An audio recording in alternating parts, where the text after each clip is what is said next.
The Free National Movement is rallying the troops on Grand Bahama. The governing party hosted its Grand Bahama Take 5 event at the Grand Lucayan Resort on Sunday afternoon to officially introduce its candidates for Grand Bahama and Bimini. Party leader, the Right Honorable Hubert Ingram, says he expects the FNM will win 5 seats on the island. Sabrina Brown has more.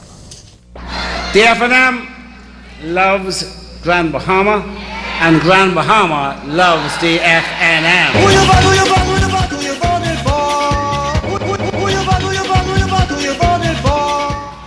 Leader of the Free National Movement, Prime Minister the Right Honorable Hubert Ingram, while addressing hundreds of supporters and residents, said he came to Grand Bahama to once again ask for their support as the FNM seeks to form the next government of the Bahamas.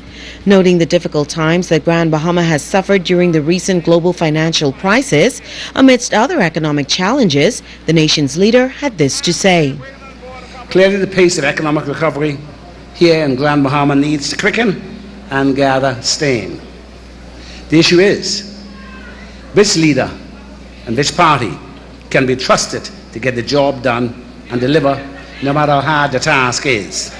In the weeks ahead, I'll speak more of the many national and local issues of importance to Grand Bahama. The Prime Minister said the FNM has assembled a team on Grand Bahama that will advance the party's comprehensive vision of national development. Businessman and former president of the Grand Bahama Chamber of Commerce, Peter Turnquest, is the party's choice for East Grand Bahama. Veteran educator and basketball coach Norris Bain is the party's standard bearer for Marco City. Journalist and former television anchor Pakeisha Edgecombe will carry the FNM's banner in West Grand Bahama. Member of Parliament for Pine Ridge Kwesi Thompson will remain in that constituency, and Member of Parliament for the former Lucaya constituency Nico Grant will carry the party's banner in Central Grand Bahama. Mr. Ingram also thanked the outgoing members of Parliament on Grand Bahama for stepping aside to allow new talent to emerge. The Prime Minister then reminded residents of the many infrastructure and capital works undertaken by the FNM on Grand Bahama, from the construction of new schools to upgraded facilities at the Rand Memorial Hospital, a multi-million-dollar government complex, seawalls, and new docking facilities in East End. He also highlighted the unemployment benefit, government work program, and the National Prescription Drug Plan. Prime Minister Ingram assured residents that his administration is working to make things better on Grand Bahama. We are acting to remove impediments to businesses here in Freeport. This has included our continued liaison with the Port Authority, encouraging and supporting efforts that will lead to a resolution of problems which have afflicted the company since the sad passing of Edward St. George.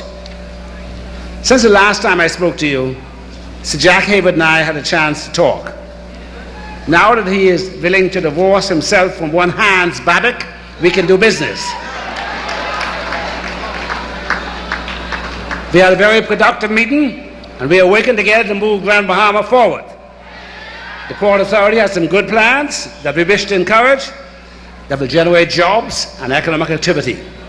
And the government looks forward to working with the port to move these and other projects forward. The Prime Minister also addressed a concern of the local business community, the over-the-counter customs bond letter issue. We want to facilitate, not hinder business here in Freeport and indeed throughout the Bahamas. And I advise that I will establish a committee similar to the one that produced the first customs exemption and procedures guide in Freeport, and will charge that committee to review the guide and make recommendations for its amendment, taking into account the current realities that prevail in Freeport. So as of tomorrow, as of Monday, tomorrow, you ought to see a change at customs with respect to this requirement. Let me say this for now. There's an old song that says, for good times and bad times, I'll be on your side forevermore. That's what friends are for.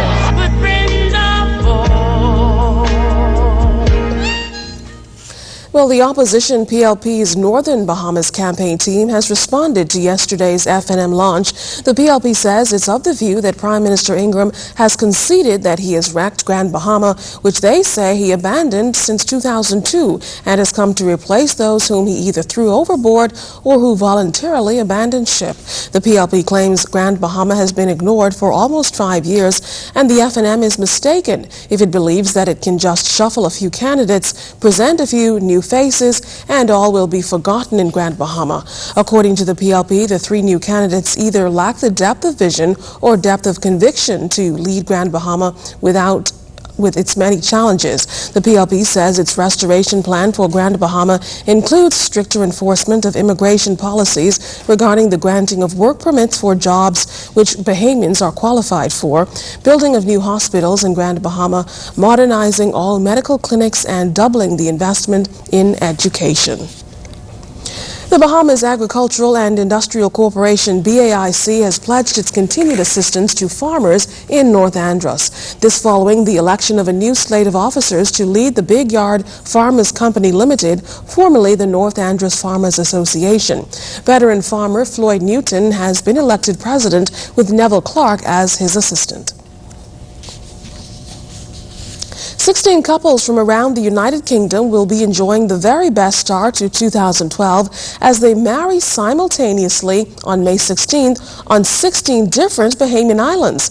All over the UK, brides and grooms-to-be were asked to choose an island from the 16 wedding styles, from barefoot on the beach ceremonies to marrying on the ocean floor with dolphins as guests. Whether opting for the accompaniment of boisterous music and colorful junkanoo costumes or the soft tinkling of seashell wind chimes, every island offers a special opportunity for their truly unforgettable big day.